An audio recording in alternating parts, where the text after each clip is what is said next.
Surprise! At last, guys, andito na yung matagal nating inaantay. Look! Sa katagalan, natupig-tupig na, basta crumpled na siya. Oh, it did not arrive to me na clean and neat and clean. Hindi po. Ganyan ang itsura niya nang dumating. O, syempre, binuksan ko na. Ayan. At nailagay ko na yung pin natin. At it worked. Uy, at last, Lord. Kaya, thank you.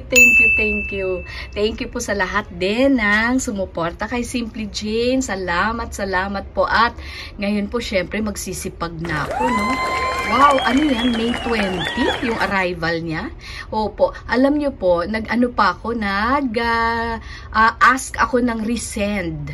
Yes, hindi po siya dumating yung first na letter. I don't know where it went. Basta, ito po, nandito na at last. So, thank you. Talaga, thank you po. So, sige, magsipag na tayo. At ito lang po yung magandang balita na ibibigay ko sa inyong lahat sa araw na ito. At marami pang magagandang balita sa mga darating na araw. So, sana po lahat tayo, no? Sana all ay magkaroon na rin ng Google AdSense na pin. At makapagsimula na po tayo ng talagang ating journey na seryoso na po dito sa ating pag-YT. So, salamat po sa lahat at sana dumating na rin yung first sahod ko.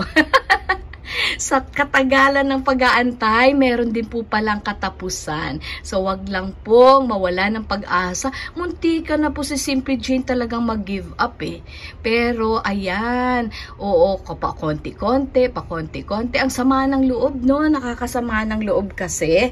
Pag hindi po natutuloy-tuloy, ngayon, tuloy na talaga. Thank you. Salamat. God bless you all and enjoy the rest of the day. Bye for now. See you soon.